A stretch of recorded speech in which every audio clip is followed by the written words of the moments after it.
And we're live here on YouTube. I'd like to welcome those listening in podcast land and my buddy Rich. Rich, how you doing today? I'm doing good, Mike. A little tired as I started working some extra hours on the front half of my shift. So that involves like going in at 5 in the morning, but the extra money's always good, and being a good team player always looks good on you around ratings time. So Yeah. Um, I mean, I'm sleepy because I stayed up and played video games until 1 in the morning last night with some friends.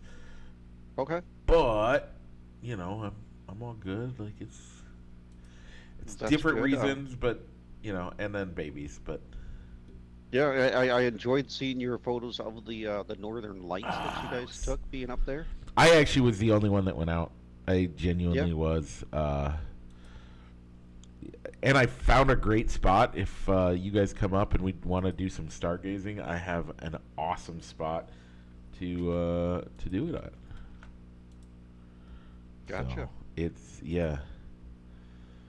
All Um, right, are you through with the football season up there in Ogoboji? no, no, no, no. We so this week, next week is our last regular season game.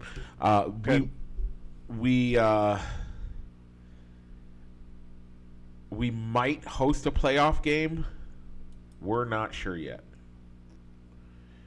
Next week will determine whether we host a playoff game.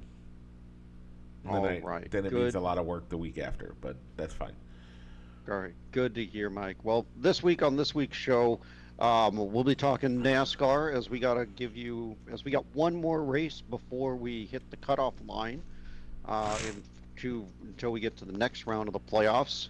And speaking of playoffs, Mike, we almost have all of our league championship series matchups determined, pending the result of one more divisional game. Mike, what else are we going to be talking about? Rich, we got to get you out of a slump.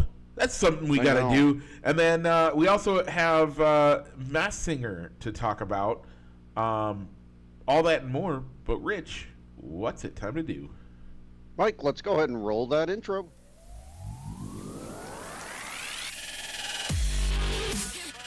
Broadcasting live from somewhere in Iowa. This is Balls and Sticks, the podcast, with your hosts, Mike and Rich.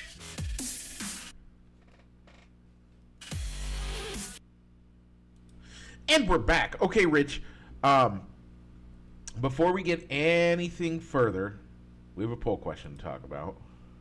We do, Mike. This week's poll question was breakfast casserole versus waffles. Yeah, we do have a shout out for that one. So Okay. we'll give that in just a second. But first, Rich, where did you vote? I voted for breakfast casserole because you can do. There are so many options that you can have with a breakfast casserole, and much like with pancakes, I'm really just not just a plain just waffles and syrup type of person. I didn't grade it as far as what I could eat with the waffle. Um, like when we had our continental breakfast at the hotel that we stayed at this weekend, they made waffles. So I still took some on my plate, but I put the sausage patty in between the two waffles and made like a little sandwich out of it. Yeah, no, I just So love I didn't waffles. so I did not grade it as all right. Could I could I combine the waffle with it to make something of it? I'm just graded it as it's waffles and you pair it with syrup, and I don't like. I don't know. I much like with pancakes, I just don't like to eat pancakes and syrup. I gotta have something with it. I don't like syrup, but I do like waffles. I actually like waffles by themselves. I think they're delicious. Also, I make homemade waffles, so when I make homemade Hmm. waffles, I always put a little cinnamon and some sugar in there and throw it in and cook it, and it's so much better. It's so delicious. Yeah, But yeah. I'll give you that. I'll give you that. I like, do like a good cinnamon sugar, yeah, like a cinnamon sugar waffle. Kind of like that is my favorite type of Eggo waffle. yeah. Is the cinnamon sugar. So And I would so probably like it like that. But even taking that into consideration, I would still choose a breakfast casserole over that. So I picked waffles because why not? By the way, I'm likely like now that we're talking about it, I'm probably gonna have waffles for breakfast tomorrow. We have a waffle iron. It's great. We love it. Anyway, in fact, 72% of our audience, and that's 5 votes for waffles. That is Alex Cruz, Ashley Shriepeck, Josh Hendricks, and Mark Stewart all voted for waffles. We had 2 votes for, we had 1 vote for breakfast casserole. Okay. And that's you. But we had 1 vote for this thing called, and this is where our shout out comes in. Shout out to Tyler Allen, as he said, "Do you mean breakfast hot dish? LOL." So, do you know what that means? Do you know what a hot dish is? Yeah, it's the Midwest version. Anything that's a casserole. No. It's Minnesota. It's strictly Minnesota. Nobody else calls it that, but Minnesotans. And he is a Minnesotan, so I give him some credit for that. But I don't know what a hot dish is. So I call it, it's a casserole. But besides that point, which is us being slightly nitpicky and teasing each other about it. Besides that, he voted for breakfast hot dish, which, is a casserole. Mm-hmm. So, waffles win, and we'll move on. So, All right, Mike. So this week's, we're back on the cereal side. We're going to go Cinnamon Toast Crunch and Cheerios. These are the Hart Healthy Plain Cheerios. We do not get them confused with Honey Nut Cheerios. This is plain Cheerios. So I might have to make sure to put images with this week's polls so we don't have people getting confused and knowing what they're voting for. Oh, people are going to mess it up anyway. But that's okay. Right, Mike. But, I'll probably get that up this afternoon. Mike, do you see what's coming up next? Rich, is it a left turn? It is a left turn, Mike. And what's after that? It's another left turn. Tell them why. But after that could be a right-hand turn because we're going to be on a road course this week on the Roval because we're headed into the NASCAR Corner. The NASCAR Corner is presented by Triple I Sports Cards Incorporated, Moline, Illinois, and you can also find them on eBay, Triple I Sports Cards Incorporated. So, Mike, last week we were in Talladega for the Yellowwood 500. Mike, tell them who won.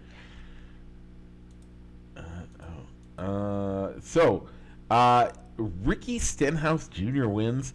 28 cars involved in the big one, which is a new record for NASCAR. By the way, there's way more controversy with this entire race than just that. I didn't get to watch it. I should have. Now I wish I would have watched it. We don't do a lot of TV time, and so I generally especially with the kids. So I will watch one sporting event a week generally while the kids are awake.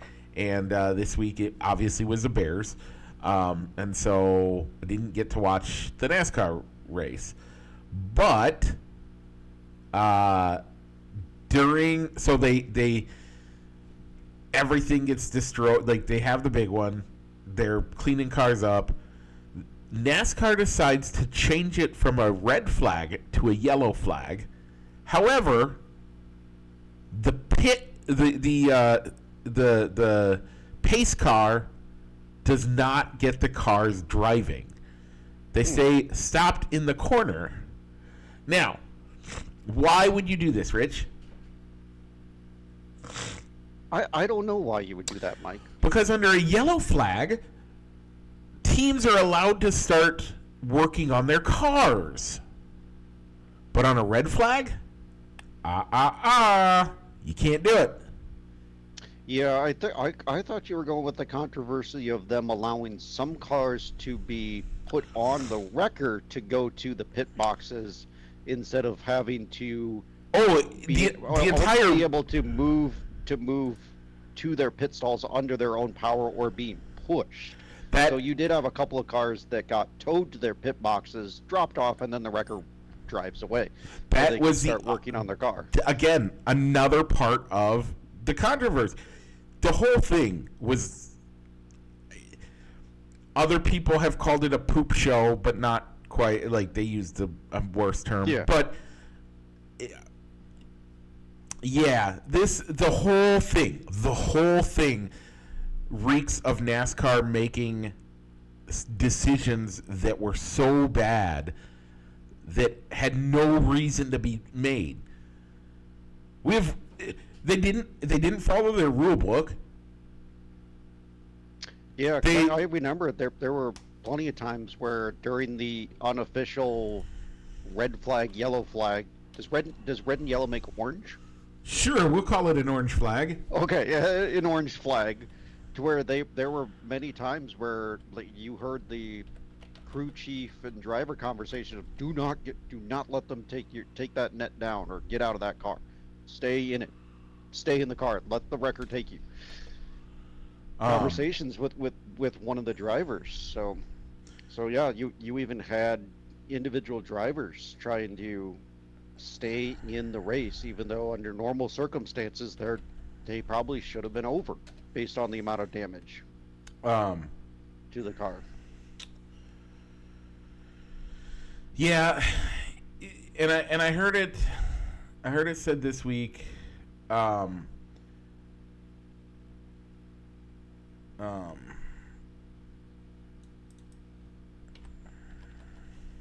While you're looking that up, Mike, our drivers, we finished on opposite ends of the grid, Mike, as your picker Ryan Blaney on the playoff side came in 39th, as he was one of the first cars out of the race.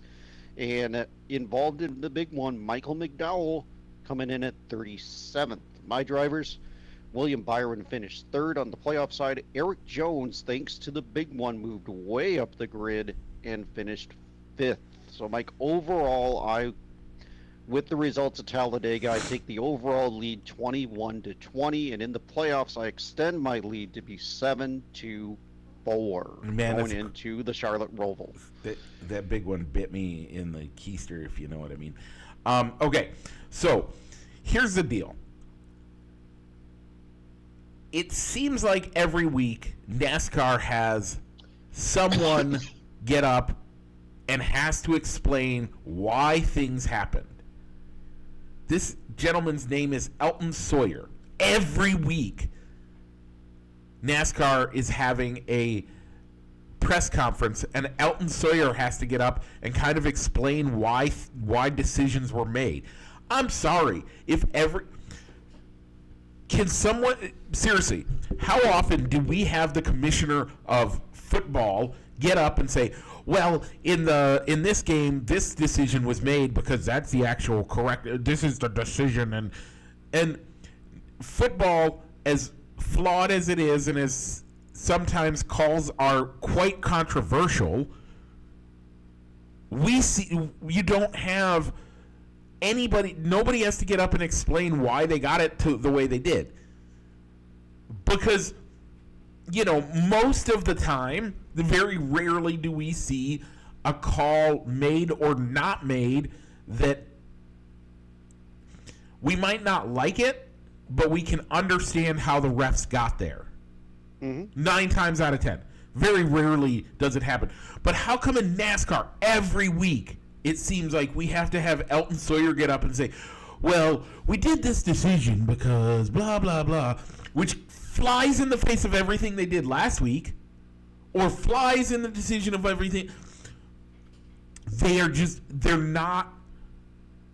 not holding things the way that it should be. Elton Sawyer should not be in front of a microphone nine times out of 10. There's no reason for him to be explaining why the thing happened the way it did. You know what that sounds like?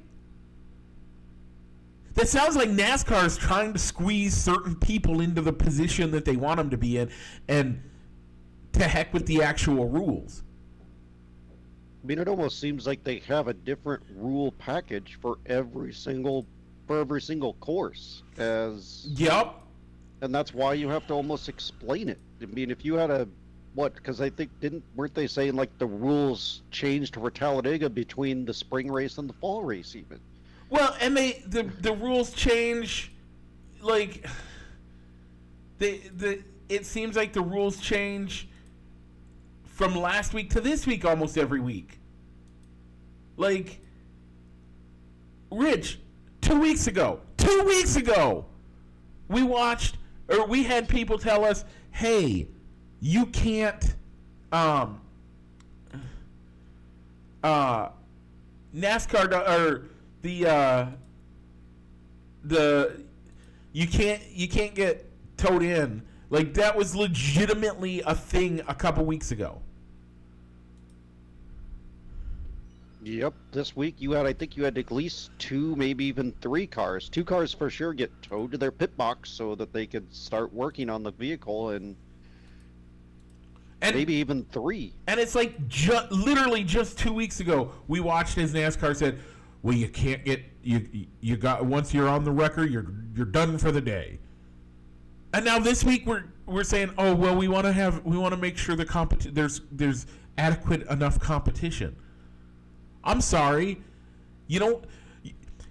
if at lap 1, and I'm going to use a guy we love to hate around here. If during lap 1, Kyle Busch is in the lead and the entire rest of the field from second all the way back completely wrecks and all of the cars catch on fire.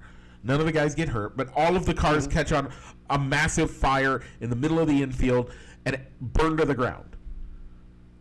Are we going to say, oh, we're going to red flag this, everybody get your backup car in and start the race? And, well, hey, we want to make sure it's decent competition. So what we're actually going to do, not only are we going to let everybody get their backup cars in, but we're going to run 20 laps of practice so that you can dial your car in. And then we're going to redo qualifying so everybody knows where they need to be. Like, to me, I don't know that won't happen this week if going into turn 1, the second place car misses the turn and takes everybody out with them. Takes the entire field out. I don't know, NASCAR wouldn't do that. I don't know if they'd do that, but I mean, if you had half the field... But Rich, why wouldn't they? Why wouldn't they? What they did this week totally says that's not out of the realm of possibility. The rule has been, and by the way, this rule has been since I was a kid. Once you're hooked up to the wrecker, if they tow you to the back and they're going to work on it, they have to take it to the garage. They don't take it to your pit stall. So that's number one. By the way, back then you could work on your car in the garage. Because, Rich, when people work on their cars at home, where do they work on them in? In the garage. When you take your car in, what do you take it into to get worked on? A garage. So it used to be that the garage was a place to work on your cars. Now, with the new rule sets and all this, you got to do it on pit lane. Which, by the way, if safety is our number one priority, you have guys laying under a car with their legs out from it. And, I mean, these are the best drivers in the world, but that doesn't mean that somebody's toe link doesn't break and they accidentally slam into the car, killing a guy underneath it instantly. Yeah, I mean, you still have, even at a super speedway, even not at a non-super speed, you still have a pit road going, at least 30, 35 mile per hour? That's a slow track. Pit road? Yeah, exactly. They go 50 to 60. The crazy thing is, when you go to Kansas, pit road speed is the same thing as you drive getting to the track. 55 miles an hour. So you have guys driving 55 miles an hour basically on a 3-lane road while somebody else is laying under a car fixing a tow link.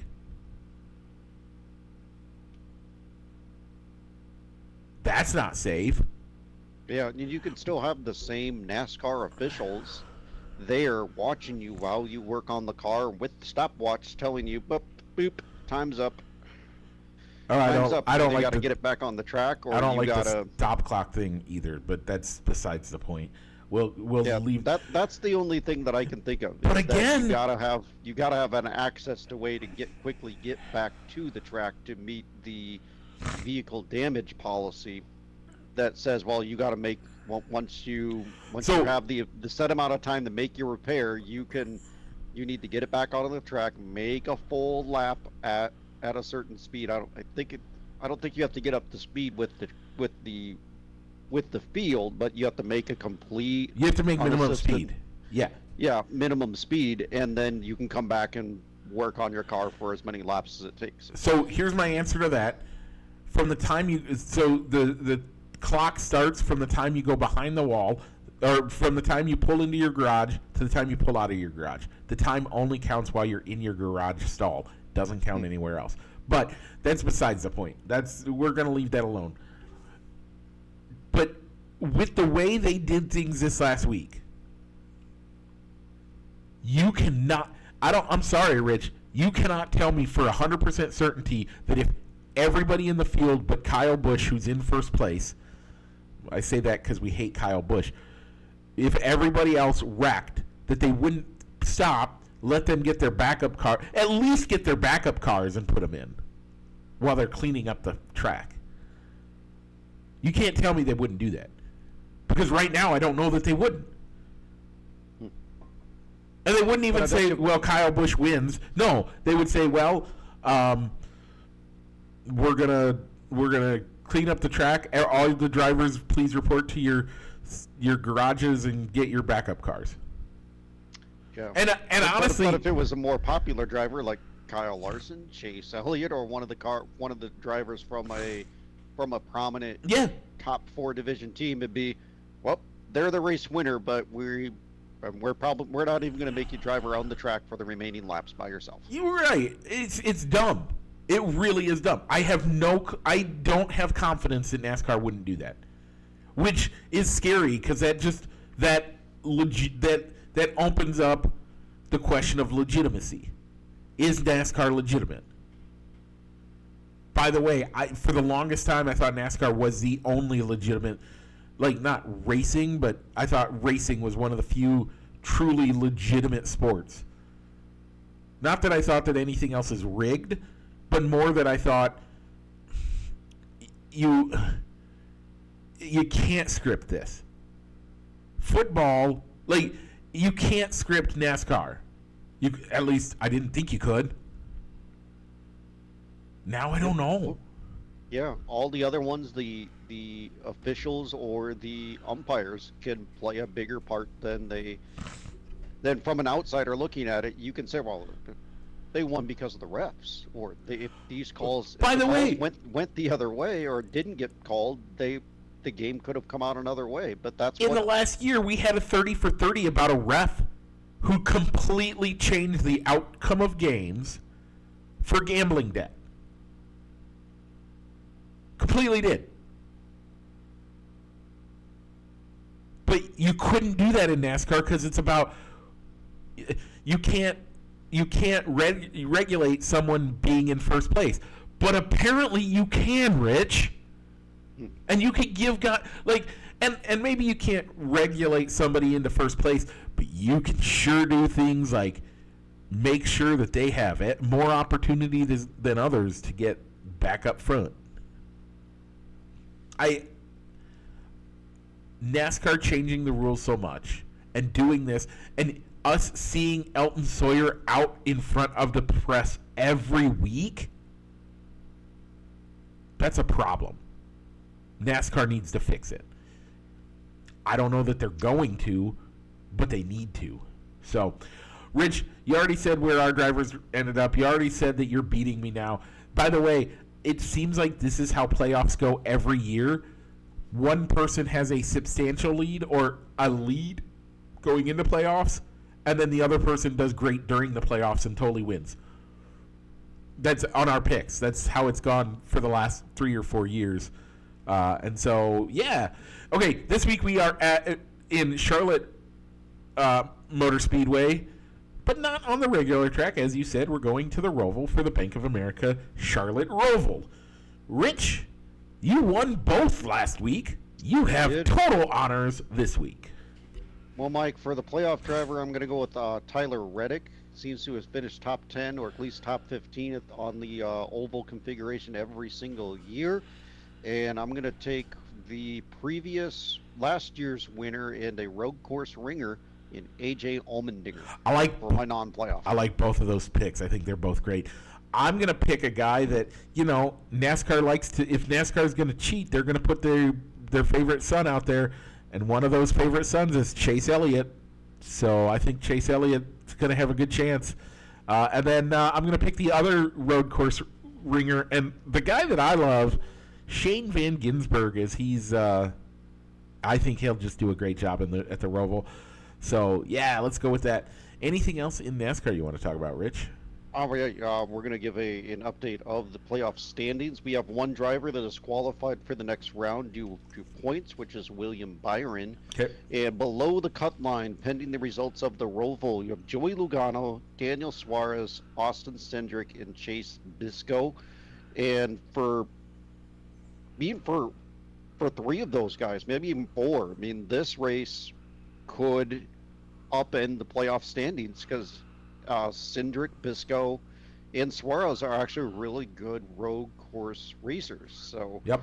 So it wouldn't surprise me to see any of those guys turn around and get above the cut line based on the results. Yeah, I totally agree with that. Okay, Rich.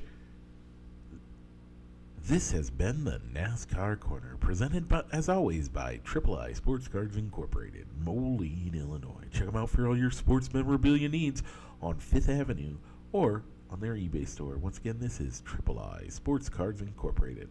Let's keep making left turns as we head from the track to the diamond. Divisional play has been hot, and we have all but one, I believe. Yeah, all but one figured out. One. So the Yankees beat the Royals 3-1. The Dodgers beat the Padres 3-2. That's the first time that the team with the bye advanced I League Championship Series. I got my acronym. That's the first time? The first time. Huh. I wouldn't have thought that either, but baseball is 100% a game of momentum and even more repetition. And so it's weird when you have too long, when you sit yeah, because when you have that bye, if you have the wild card series go all 3 games, now that's potentially you're sitting idle for 4 games. Yeah, because you have the travel day factored in. Yeah. So the Dodgers become the first team to advance to the LCS after receiving a first round bye. And then the Mets upset the Phillies 3-1. The only matchup that we don't know is the Tigers and the Guardians, but they will play today at 1 p.m. Yep. And how is that's it? So that sets up a league championship series of the Mets versus the Dodgers and the Yankees taking on the winner of the Tigers Guardians series. So yeah, the series being tied at 2 games apiece. Man, I love Game 5s, Game 7s, whatever you want to call them. It's gonna be great. Let's go. Okay. Not much really else to talk about in baseball. The Cubs will have another new coach next year as Wavin' Willie Harris, and the Cubs have parted ways, so that'll mean there'll be 2 new base coaches, I think a hitting coach and a bullpen coach on Craig Counsell's staff. Still no news on Tommy Hotovy, who I think is a person we both would rather see the Cubs part ways with and get a new voice in there. Yep, 100%. I don't know. He must be. I think he's been in the Cubs organization for a long time, working his way up. So he's either got dirt on somebody or the front office really likes the guy. Yeah, and I think it's the latter more than the former. I don't think probably. So, with that, let's head to the gridiron. Rich, we got some talking about the Bears. Bears-Panthers in Chicago. We both picked the Bears. They both they took it pretty handily, 36-10. We are both 4-1 on the season. Rich, the Bears are 3-2 on the season. Locks of the week, Rich. Come on, man. You need to work out. You are having a hard time. I am. I don't. You picked the Seahawks over the Giants. The Giants pulled it off. You are 0-5. Now, I will say with the caveat, I warned you about that game last week. I said, I don't trust the Seahawks. We might have to talk about that in a minute. Rich, I picked the Chiefs over the Saints. The Chiefs pulled it off 26-13. I'm the exact opposite, as I am 5-0 on the season. Yeah. Rich. Your picks have been doing better than me. It's a good thing I'm not going down to the sports book every single week to put some money on them. Yeah. All right. So, Mike, upsets, Mike. I picked the Texans over the Bills. The Texans pulled it off 23-20, improving my record on upsets to at least be 2-3. Yep. Mike, you picked the Rams over the Packers. The Packers won 24-19, so you are 1-4 on your upsets. Thursday night football was a divisional matchup between the Niners and the Seahawks. I went with the Hawks. You went with the Niners. The Niners won 36-24. Rich, Mike, you're 5-2 on Thursday night football. I'm 3-4. Rich, we're gonna have a talk about you and the Seahawks. I think we're gonna do that here in a couple minutes. Yeah, I don't know if it's a soft spot from living out in the Pacific Northwest for about 2 years, for 2 football seasons, or if it's still thinking of them as the Legion of Boom defense and thinking about their history and not what they currently do. Yeah. So I don't know. So, Rich, tomorrow morning at this time, we'll be watching football as the Jaguars and the Bears play in London. I think the Bears are the better team here. I agree. So it'll be I don't know. I think the Jaguars are playing better, but the Bears are are finally rounding into form, and they need to gobble up all these wins that they can before their schedule starts getting a little tougher. Yep. So I'm going to take the Bears as well. Mike, who are you going agree. with for a lock of the week? I'm going to take the Eagles over the Browns. That's a double win for me because A, I think it's going to happen, and B, I get to cheer that the Browns lose. All right. So, Mike, at this point, I'm almost picking games. All right, who do I want to see lose? Okay. Because all these locks of the week are just not coming through for me. So I'm going to go the Packers over the Cardinals. I think the Packers should win this game, with the game being in Green Bay. With it being in Green Bay, yes. I know, but... And, if my streak continues of my locks of the week not coming through, at least it helps the Bears because the Packers keep sinking further and further down in the standings. Yep. But I think the Packers should win this game, so that's what I'm going to go with it. Upset special, Mike. I am actually going to pick the same game, but the opposite side is I'm going to pick the Cardinals over the Packers, as I think that we have seen significant problems in Jordan Love's play. He has not looked like what the Packers are used to as a quarterback, and I think that's going to cause some problems. And I think the Cardinals they're the Cardinals, but I think they can figure it out better than I think they'll pull it off.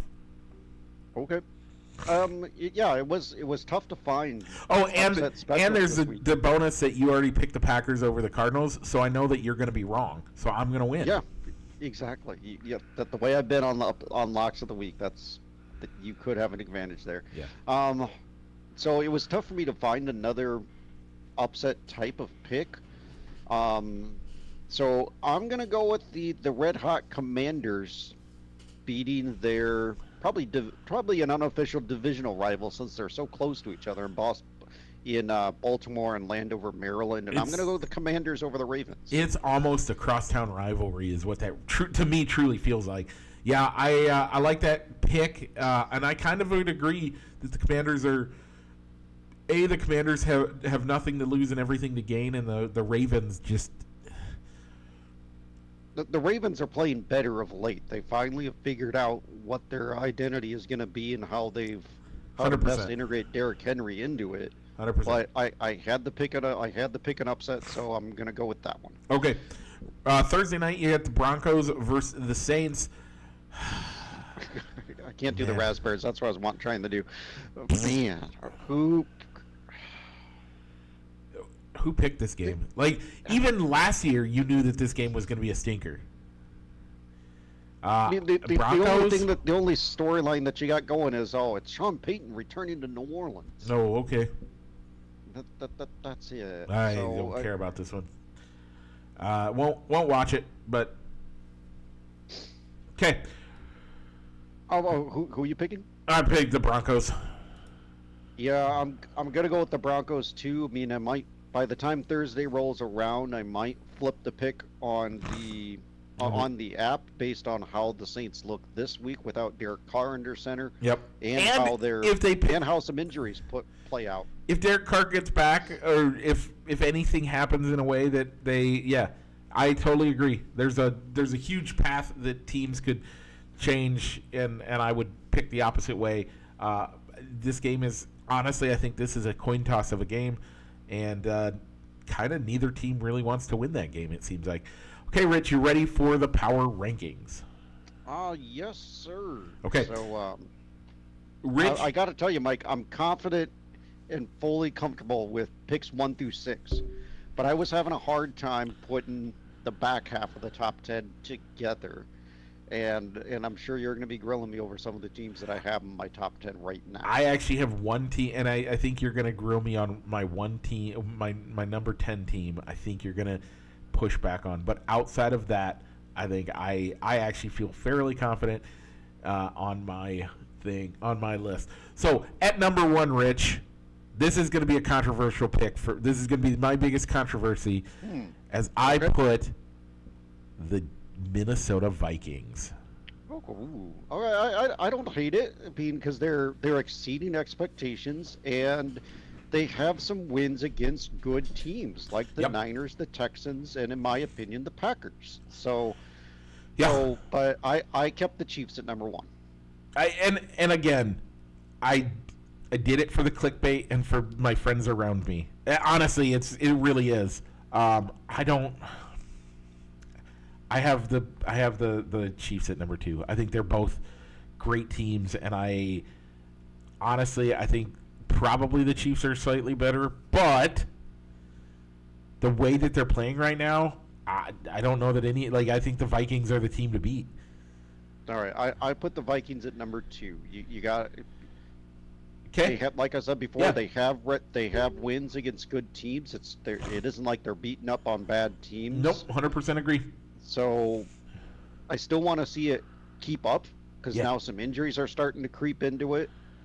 But they'll probably stay number 2 since they're on a bye this week, I think. So they'll probably stay at number 2 next week. Yep. Number 3, Mike, I have the Detroit Lions. Totally agree. 100% agree. That's what I have there too. At number 4, I have the Buffalo Bills. All right. I went with the Baltimore Ravens here. I know there's teams below them that have better records in my rankings, but I'm going with where they should have been. They had some close losses with the Chiefs and the Raiders, but I think they're coming back into form and they're playing up to what we expected them to do. So I put them up to 4. Here's my problem, and this is 100% is my problem with that pick. The Chiefs loss I can write off. The Raiders loss? No, I understand that. That's a rough one. That one's hard to overlook. I guess, all right, but I guess the teams that I have ranked below them at 5 and 6, look at the teams that they've beaten, and they're wins those are wins that they should have gotten, and they're against teams that I have ranked pretty low on my list. So number 5, I put the 4-1 Houston Texans. You and I are on lockstep and 2 smoking barrels about that one. The Texans are looking solid, and honestly, 5 is a great team. So yeah, I'm totally on board with that. At number 6, this is where I have the Baltimore Ravens. So all right, 6 is where I put the Bills. I mean, their losses their wins are against 2 teams that I have in my bottom 5, in Miami and Jacksonville. So I that's actually why I put them at 6. So this is where I'm going to push this one back. Okay. What was the Miami team they lost to? the Miami team that they beat still had Tua, but I think that was the game where Tua got he taken out. where he did get hurt. Did they lose that game? I thought they won that game. And the fact that they lost to the Ravens and the Texans, so those are good losses. But that's why I had to put Baltimore and Houston above Buffalo, because they both beat them. They've beaten the Bills. Yeah. So you're saying the teams that they beat? Yeah, but so that game was out of hand by the time Tua took that hit. The game was already out of hand. Mm-hmm. I'm sorry. That game was so far gone. Tua had to do what he did, which caused him to get injured. That win is actually a good win to me, not a bad win. Okay, and I'm not saying it's a bad. But with where I've got the teams ranked right now.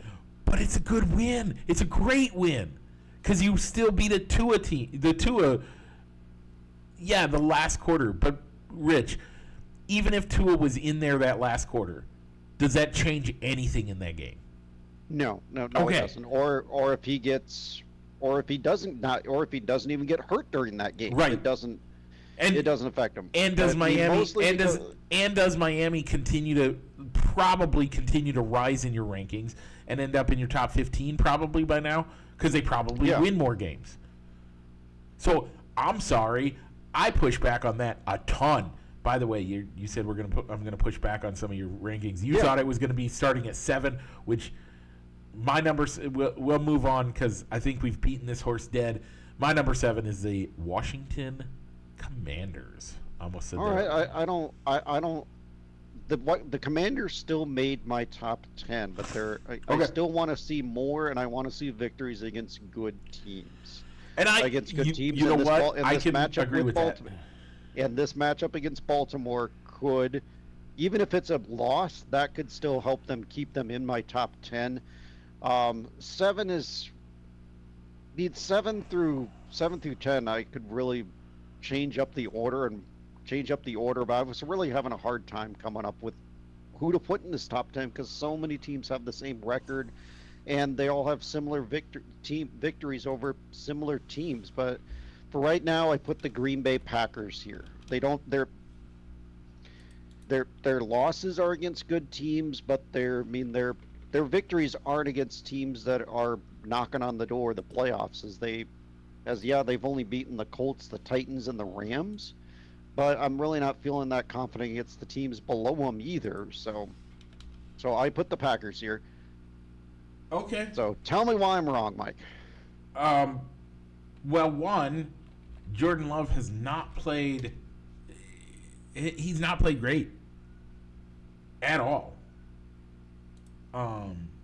He just hasn't played that great this season. You can't. That's number one. Number two, they're a 2-loss team. Now that doesn't mean that I think there's plenty of great 2-loss teams. I have 3 in the top 10, 4 in the top 10, but I think the Packers' losses have been worse than some of the other ones, and I don't think that the direction the Packers are moving in overall, I think, is the wrong direction for them, and I think that's what's going to hurt them. That's why I don't have them in my top 10 at all. And I'm not a big fan of that pick. Yeah, by all means, as more teams start separating themselves, it'll be easier for you to rank these teams. But right now, I put the Packers. And that's my number 8 team, the Tampa Bay Buccaneers. Man, yeah, I agree. And the problem with that though is that are they going to be able to play at home anytime soon? I don't know. You don't know. Will they have to go somewhere else for some games? Like I don't know about the stadium, but and who do you have at number 8, Mike? I have Tampa Bay. All right. Number 9 is where I put the Commanders. A 4-1 record for this team with a rookie quarterback is really impressive, and the loss being to the Buccaneers, but Mike, the only team that's really sticking out to me is that was a good victory, is the Cincinnati Bengals, who are having their traditional slow start, are 1-4, 1-4 in their own right, as they've beaten a Browns team that I have in the bottom 5, a Giants team that I have in toward the bottom of the list, and the Cardinals, who are kind of right in the middle. So I want to see a victory against a team that I have ranked higher than 20 before I can move them up higher in the rankings. Okay. But at the same time, you're winning games that you should be winning, and you got to reward the record, which is why I put them at number 9. Number 9 is where I put the Philadelphia Eagles. I think that, and honestly, this is a team that I tend to, this is a little bit on they're resting on their laurels type thing. They have a very quick path to dropping very quickly. But as of right now, I got them at number 9. I think their 2 losses, didn't they lose to? They've lost to Atlanta and Tampa Bay. Tampa Bay I have above them. Atlanta, that's a rough one, but Atlanta this year, no. I mean, Kirk Cousins in Atlanta has been crazy, and I can't put that as a bad loss. I think Atlanta probably deserves more respect than I'm giving them currently, and so I'm not giving that even as a bad loss. Rich, at number 10, rounding out the top 10, I have the Dallas Cowboys. All right, I put the Eagles here. Okay, so I didn't need to justify that. I thought I was going to need to justify that one a little bit better. Number 10. Okay, Rich, honestly, other than the Packers, I don't push back that hard on your top 10. I think your top 10 is about on par with. I think it's a fair assessment. I think that the Packers are not as good as you are giving them credit, but I could be wrong. The last ELO update that we had has the Packers at 7, so that's okay. You're on par with what the scientific analytics would say. So maybe. Speaking of the Packers, I have Dallas. Yeah, I have Dallas at number 15 for comparison. A team that you put it in your top 10, and I'm sure you have the Packers ranked a lot lower. I have the Packers ranked at number 16. Okay, at 16. Okay. So, Rich, before we get into our bottom 5, the Chicago Bears. Where do you have them? You know what, Mike? I have them at number 23, which I think could be a little bit low right now, but I think there's some teams that had some that started hot that are above them. Yeah. Like the Saints and the Chargers. Yep. And there's a Bengals team at 21 that I put that should be better than their record, but they're starting slow. Yeah. So for me, I put the Bears at 23. Basically, I still want to see more. I want to continue to see more. I think I'm gonna shock you, Rich. Okay. 13. 13. Wow. The last few weeks, and I don't know, maybe their offensive coordinator is finally getting to do what he's supposed to do, which actually I think is more of a problem. Because I've talked about how Matt Eberflus saying, I have an offensive coordinator and I have a quarterbacks coach that handle that for me. I think that's a huge problem. But if he's actually letting that happen, which if you look at the way that the offensive calls have been made, it looks slightly different than what we've seen in the last year and even the first part of this year. The offensive calling has been a little bit more aggressive and a little bit more, offensive-minded is from what I can tell. So I actually like the direction they are heading. I don't like what that means for Matt Eberflus. All right. So, Mike, not that I don't have much to go off of this, just an observation that I've kind of had with when the defensive coaches lose their jobs. Yeah. You keep bringing up the argument that I'm not the play caller. Yeah. That I have people on my staff, but do we ever do we ever criticize the offensive coaches for having a bad defense? Because that's the defensive coordinator's job. I handle the offense. It seems like the offensive side of the ball tends to get a lot more press.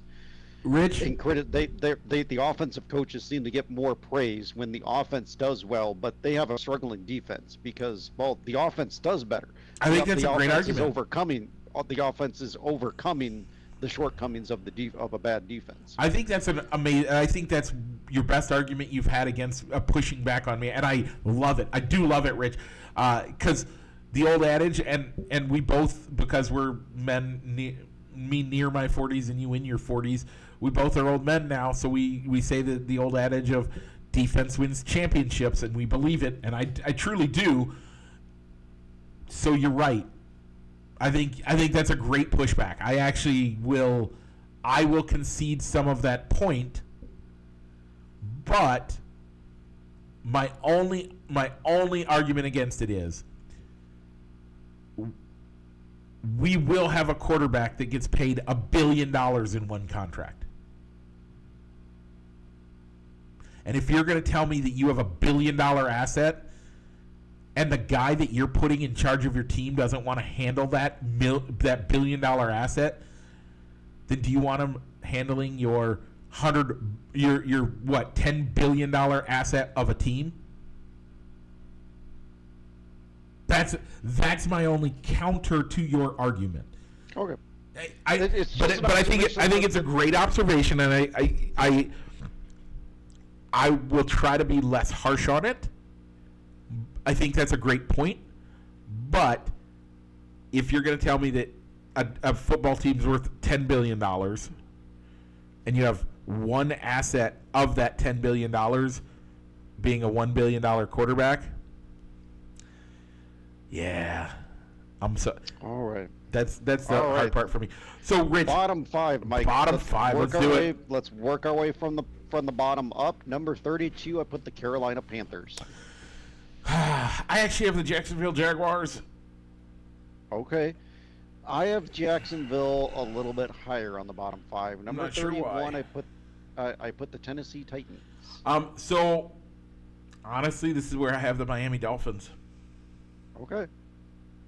I just without Tua, that team is fallen apart so bad, and if they put Tua back in, I think, to me, they drop to 32 because their decision-making is so terrible that I don't think they deserve a team.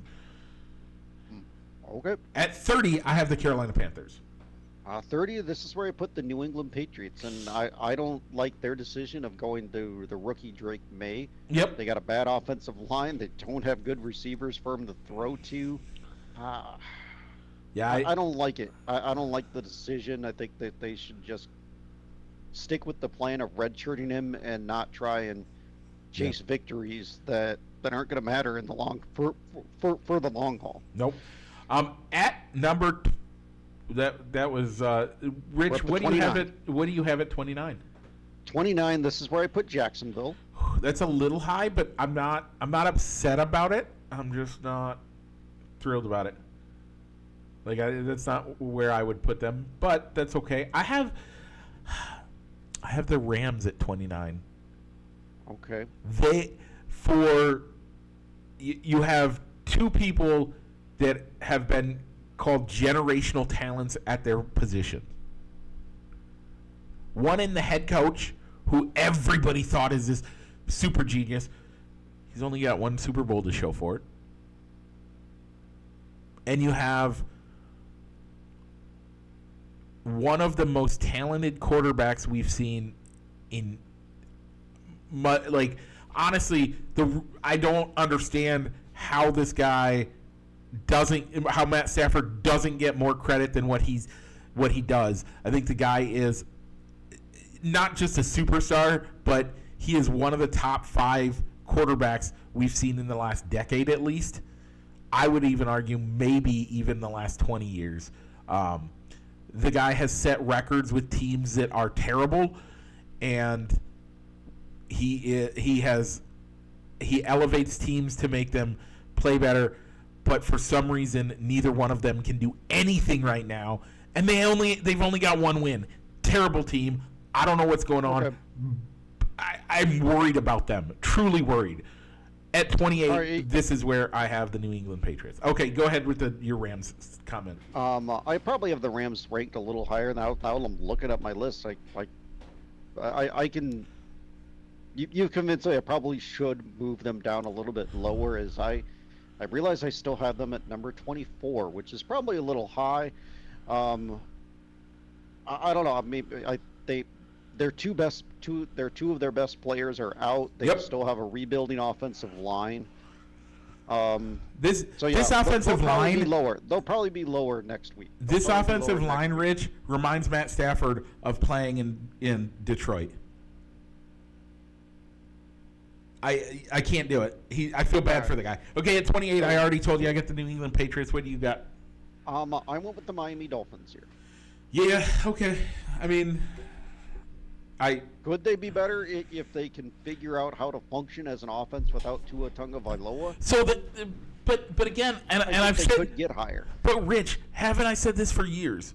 I've been saying this for the last 2 years. They need to figure out what to do in quarterback, because Tua is going to be gone soon. And I've said it since his first 2 concussions a week apart, and I'm saying it again. And they don't have a quarterback anymore. And even if they put Tua in, they don't have a quarterback anymore. Because you cannot let that happen anymore, ever again. And it's going to if Tua goes back out there. And that team doesn't have a quarterback. If they do anything other than draft a quarterback this year, they're done. I don't care that they have so much money wrapped up in Tua. You made that bed, pay the man. The injuries I don't care. That team is done. They don't have a quarterback, and they won't until they cut ties with Tua. And I think they need to do it in a way that basically says, here's your bucket of money. We're sorry that we destroyed your brain. Don't go doing anything crazy. I can't do it. Put a clause in that contract. Essentially put a non-compete clause. We're going to pay out your contract, the guaranteed portion of your contract. You cannot play with any teams while you're still under this contract. No. We're not going to trade you. We're not going to allow you to I play would with anybody else. Even crazier than that. I think I'm worried about his mental health, because one of the things we see with CTE all the time is mental health issues. That I'm so worried for this kid. Okay. Rich, anything else in the power rankings you want to talk about? I don't have anything else. Okay. Then with that, I'm going to say spoiler alert. Oh, we do have to talk NFL. As the New York Jets have fired their head coach, Robert Saleh is out. I heard the Georgia coach, University of Georgia coach, Kirby Smart? Yeah, I heard Kirby Smart. Being rumored? No, I'm pretty sure. I mean, rumored. I think Shefty actually announced it. So no, that their interim coach is going to be defensive coordinator Jeff Oldrich. Oh, okay. Jeff Oldrich, and they also changed play callers on the offensive side of the ball, as you're going to have the previous passing game coordinator Todd Downing take over the play calling duties, and Aaron Rodgers' confidant Nathaniel Hackett is taking an unspecified role with the team. Man, they've changed offensive coordinators. They promoted the defensive coordinator. Make that move? Do we just need to make the meme of pulling off Aaron Rodgers' mask and it being LeBron James underneath? He's certainly taken that step. I mean, but it's been confusing for me. It's been confusing for me because in the off season you have a guy that's saying that this football team needs to pull together and focus on football, but you have the leader of your team, the guy that gets all your media attention, still doing a weekly radio spot, a weekly radio or television spot with Pat McAfee once a week. And you had a guy that chose, whether he got permission or didn't, went on a vacation to Egypt during mandatory minicamp. Yeah, it's ridiculous. Okay, spoiler. We're going to talk about The Masked Singer. We're going to give spoilers on it. But before we do, I'm going to give you esports. But spoiler alert. Is that enough spoiler alert? I think so. Okay. Esports, we won. We're doing great. We're ranked top 5 in the state in our class. But this week, we should be pretty good off. Next week's going to be tough. Okay, with that, we had a double elimination. The team that I think should have been the one to go home didn't, because I don't like multiple people in one. So, and that's fair. But seeing how the teams performed out of these 3 people, I don't think that the Buffaloes, whether you agree with them being an ensemble, not just a duo, being in a competition like this, you still can't. They still had the best performance of the night, even in the battle round. So I'm not. I guess I'm not. I'm not upset that they won, but I can see your frustration of it's not fair. Yep. Of it being not fair. So the first person to go home was the woodpecker, who did great, and I don't know who this person is, but I'm very astonished at her singing. And Marcia Martin. Yeah, I didn't know who she is until she unmasked, but she was the youngest daughter on Blackish. I haven't gotten to watch that. I kind of want to watch that show. From Blackish, she's the youngest daughter in Anthony Anderson's family on that show. Okay. And the ship went home as well, as she lost in the battle round, which once again was kind of unfair with the with going up against 3 versus 1, but she went home, and it was Paula Cole. Yeah, I thought she did great. I was quite happy with it. But I think I don't think she should have gone home. But that's me. And with that, Rich, do you have any shout-outs for the week? No. But you know what? I'll give my wife another one. So it was her birthday on Monday. So when your birthday is in between shows, you get 2 shout-outs. You do, especially if you're our wives. So happy birthday to your wife. And with that, let's roll the outro.